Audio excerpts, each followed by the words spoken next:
We've all been there. We've had gear that we maybe weren't using as much or kind of fell out of love with, and then we've sold that gear, or maybe it was just to get something else that we wanted really, really bad. And then a couple years go by and you're like, man, I should not have sold that. Here's my list.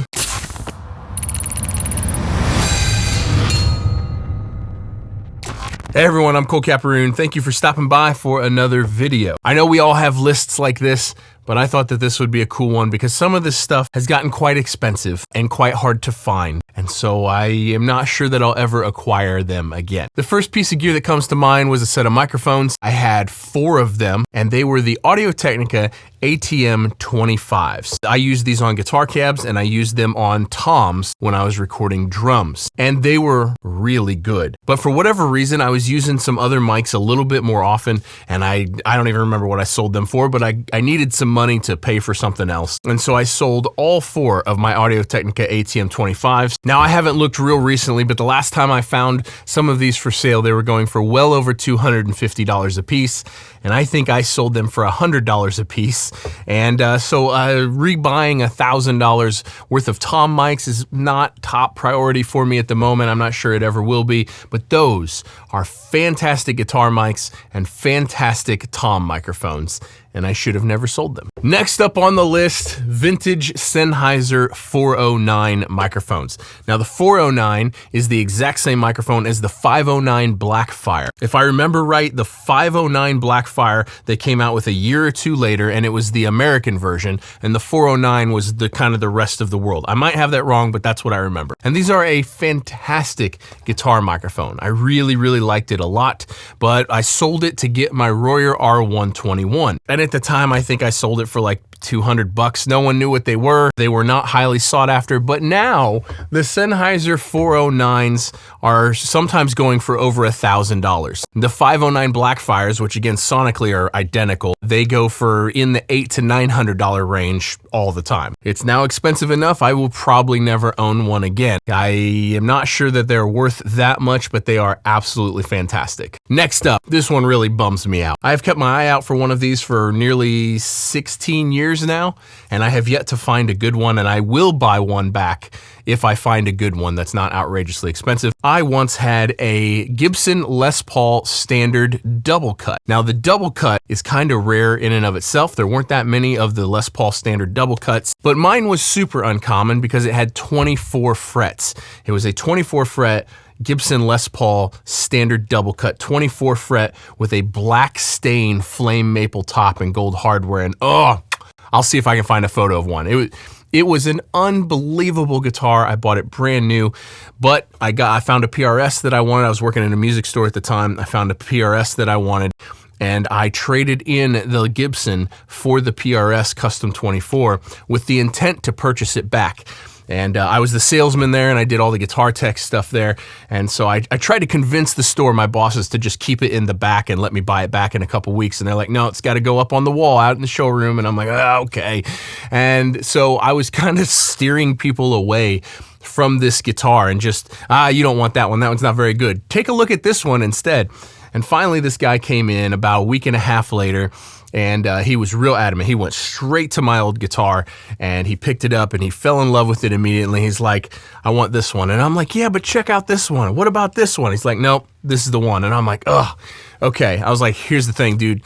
That is my old guitar, and I had planned on buying it back in just a couple days. So if you ever want to sell this guitar, please come back in here and I will buy it from you on the spot. And he's like, yeah, no problem, man. I feel bad, but I love this guitar, and I'll come back and see you if I ever want to sell it. I said, okay. So I rung him up, checked him out. He went out the door. About 2 weeks later, this same guy came back in the store, and I said, hey man, how's that Gibson? And he's like, I sold it on eBay. I'm like, you only had it 2 weeks and you didn't come back and talk to me. I was so heartbroken over that one. I really, really regret that. I still have the PRS Custom 24 that I traded it for, but I really regret that because every once in a while I'll find another 24 fret Gibson Les Paul double cut like at Carter Vintage Guitars here in town or something. But they're always had the snot beat out of them, or they don't play well. This was kind of the era of Gibson, this like early, maybe 2003-ish era, 2003, 2004, and they weren't very consistent back then. Like you would play 10 of them and you might find one that played really well, and this was a really good one. And so when I find them used here in town, they're almost never, they're either had the snot beat out of them or they don't play any good at all. And so that one gets me. If I ever find another one like that, I will buy it. The next one is an old Mesa Boogie single rectifier. Now, the single rectifiers were always 2-channel amps, but there was an early version of it with a black master volume knob, and it was the same era as the 2-channel dual rectifiers. And this amp, it was special. Like back then, all those old amps, same with most vintage amps, but all those old amps, every one of them sounded different. If you played through 10 of them, they all 10 sounded differently. And this was a special one. And everyone that heard it and everyone that played through it thought it was special. But I traded that amp for my Bogner Ecstasy, which we're going to talk about that here in a second. I really wanted the Bogner. It was one of the better amps that I had that was worth the most money. And so it was one of the amps that I traded on the Bogner, and I would give just about anything to have that back. I might go on the hunt for one of those because that was a special amp. Before I get on to the last couple, there are links down in the description below for every single piece of gear that I use here in my studio, including all the guitar gear, all the microphones, everything that I use on a daily basis. Those links go to Sweetwater. So anytime you guys need any piece of musical gear whatsoever, you can jump on any one of my videos, click on any one of the links in the description down below. Once you're on the site, you can purchase anything that you need and it costs you nothing extra. But when you do that, it goes a long ways to help support me, support this channel, help me keep making videos just like this.